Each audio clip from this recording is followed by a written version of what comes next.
If I could go back to my 20-year-old self, I would not tell him to do affirmations or create a vision board or hand him some magical technique. I would just tell him this one thing, that you're making it so much harder than it really is. And after spending years in personal development, seminars, courses valued over $50,000, reading books, being in a room with the author of those same books, I would share these top 5 lessons. By the way, if you're meeting for the first time, my name is Prakhar. I'm an entrepreneur who's built companies and worked on multi-million-dollar deal negotiations. What I'm sharing isn't theory, it's lessons learned under real-world pressure. Now, the first lesson is the limiting belief trap. Every time something didn't manifest, I assumed that there was a limiting belief somewhere inside of me that was blocking it. So what I would do is I would go look for it. I would journal, I would go to a coach, I would take another course just to dig deeper to find that limiting belief. And I would always find something. Sometimes it was a childhood memory or a story I'd been telling myself, or sometimes it was just a wound which I had not yet fully processed. And I would think, that's it. That's the limiting belief. Now that I've found it, now that I've cleared it, things will move seamlessly from now on. And sometimes they would, but only for a little while, and then they would slow down again. Now the conclusion for me at that time was that there must be another limiting belief underneath the one I've just found. So what I would do is, well, I would go and dig again. Now what nobody told me about that loop was that search for the limiting belief in itself becomes the block. So every time you go looking for what's broken inside of you, you're sending one signal to your subconscious that I'm not yet ready, something is still wrong with me. And your reality, it just agrees with you. For example, let's say you're reading a book, okay, and every few pages you stop and you ask yourself, am I understanding this correctly? Or is there something I'm missing? Is there a deeper meaning I have not yet found? And then you go back those few pages again in order to find that deeper meaning. What happens is you never actually finish the book, and that is exactly what the limiting belief trap does to you. It keeps you stuck in the process of fixing instead of actually living. And now that we've understood the limiting belief trap, I'll also share the shift that worked for me. Because the shift is not finding the belief, the shift is realizing that you don't have to believe every single thought that shows up. Because a thought that shows up and says, I'm not worthy, I don't deserve this, is just a thought. The moment you stop treating it as evidence and you stop building a case around it, it loses its power. And it's not because you dug it out necessarily, it's because you stopped feeding it with your attention. You don't necessarily need to go and find every single belief. You just need to stop mistaking every thought for the truth. Lesson 2 is the problem with trying to feel it. I'm sure you've already heard the statement, which is feel as if you already have it. And when you first encounter that instruction, it makes sense. You understand it. So what you do is you go and you sit down, you close your eyes, and you try to feel grateful for the thing that has not yet arrived. You try to feel the joy, to feel the abundance, to feel the relief. And on the surface, you kind of do feel the feeling, but sort of only, because underneath that, there is something else running. It's a quiet voice which says, it's not real. You're pretending. Now, what most people do is they push through that voice.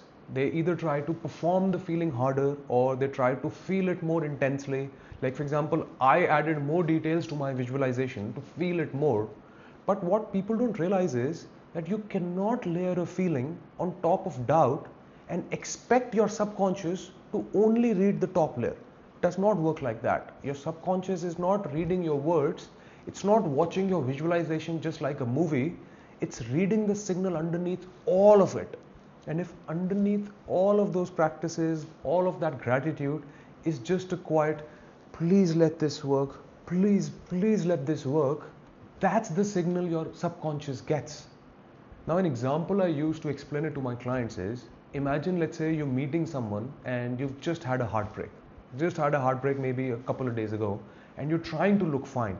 You smile, you nod, you say the right things, but inside of you something feels off. Maybe you're tense, maybe you're not fully there. And even though everything looks normal on the outside, but people that you're meeting can just still sense that something is different. Your subconscious is exactly like that. It picks up on what's actually happening underneath, not what you're trying to show. Now that we've explored this, I'll also share what actually works. So what works is finding a real feeling. Even if you can find a small, genuine version of that feeling, and I'm not talking about manufacturing like fake feelings, I'm talking about finding a moment. Let's say you have a pet, for example, let's say you have a dog, and when you enter your house, the way your dog comes and greets you. Or you have kids, especially with people who have younger kids, how they meet you and how you are with them. Finding those moments, maybe it's a memory, maybe it's not something which happened yesterday, but a memory from the recent past. It's that genuine flicker of real appreciation or that real feeling which exists inside of you, and then you go and you expand from there. Because a real feeling at 10% intensity is way more powerful than a performed or a fake feeling at 100%. Because what people I think get confused by is they think that the goal is to feel the feeling loudly. But the goal in reality is to feel it honestly and genuinely. Now the third lesson is the identity delay. This one is the deepest, and honestly I think this is the one which held me back the longest. So the belief, it goes something like this: once I manifest the money, once I manifest the relationship, the health, the success, then I'll finally feel like the person I'm meant to be. The result first, then the identity. And it makes intuitive sense, right? I mean, of course I'll feel abundant when I have the abundance of money in my life. Of course I'll feel confident when I have the evidence to back that up. But the problem with that sequence is the universe does not promote you first and then expects you to change. It requires you to change first and then reflect the promotion. The result, it's always a confirmation of an identity, not the cause of one. And if you're waiting for the result to tell you who you are, it's like you're waiting for your mirror to smile before you actually look in the mirror and smile. I'll give you a simple example. Think about someone who wins the lottery. There's real data on this. I'm sure you've heard this example earlier as well. But the majority of lottery winners, they return to roughly the same financial position within a few years. And it's not just because the money disappears, it's because their identity around money did not shift. The money arrived, but their self-concept, their identity did not. And reality over a period of time, it corrected back to match their self-concept. Now you can also reverse this and think about someone in your life, maybe someone you know, or maybe someone you've heard of, who before any external evidence starts making decisions from a different identity. Not performing it, not faking it, but actually reorganizing who they spend time with, how they talk about their situation or their problems, what they say yes and no to. And this is all before any result has arrived. The result, it follows not as magic, as a natural consequence of a shifted signal. The gap that matters is not between you and the thing you want, it's between who you are and who you would be if you already had that.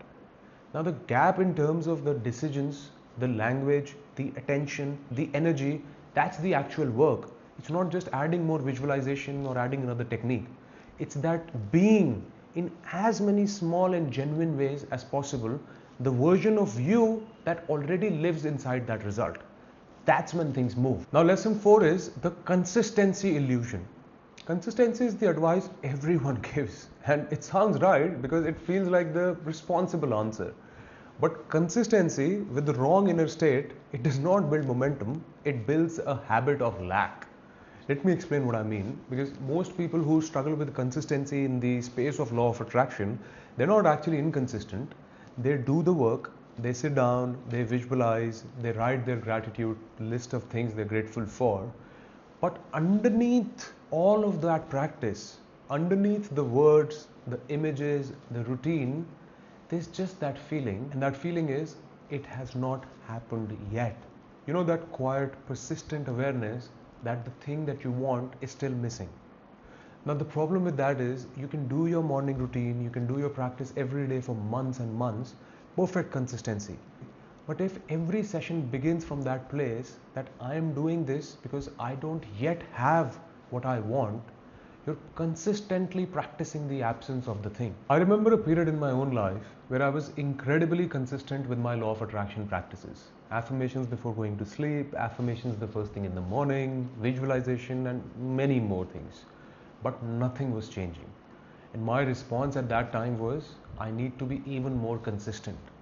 Now the problem wasn't how often I was doing it, it was how I was feeling while doing those practices. And what I didn't understand at that point of time, which I think now is the most important thing in this entire space, is that underneath the practice, there's a default frequency that never changed.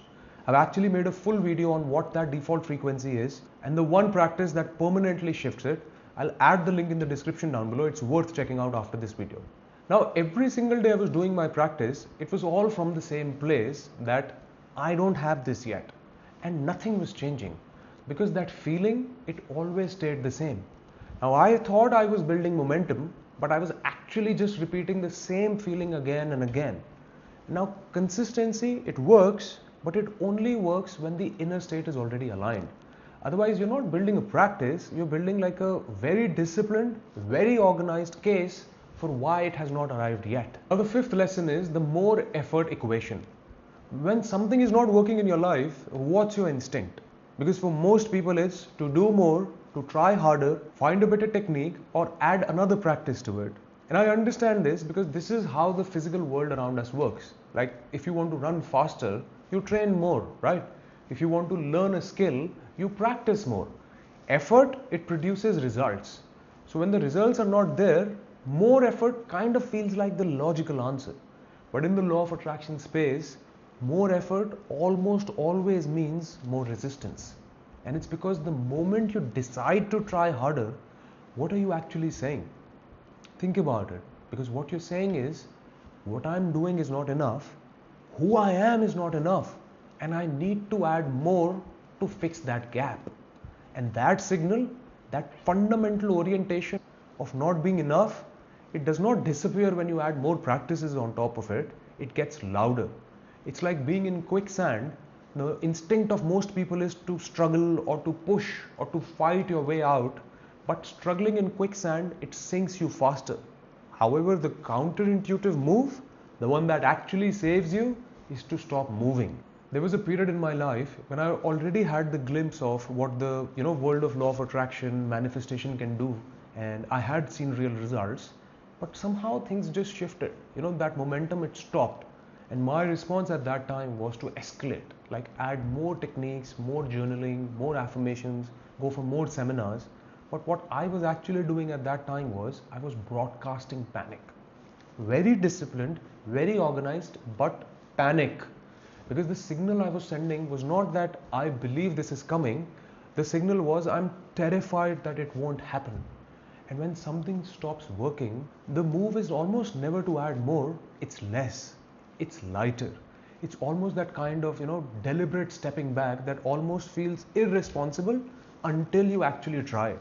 Because the truth about effort in the space of law of attraction is that the universe is not responding to how hard you're working. It responds to your state. And your state when you're, efforting hard, checking daily, doubling down, that state is usually, in most cases, fear dressed up as discipline.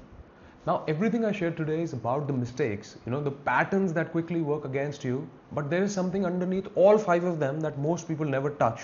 And it's exactly what's running the show day to day. It's called your default frequency, and shifting it is what actually produces lasting change. I made a video on that and I will link it in the description down below, and I'll see you there.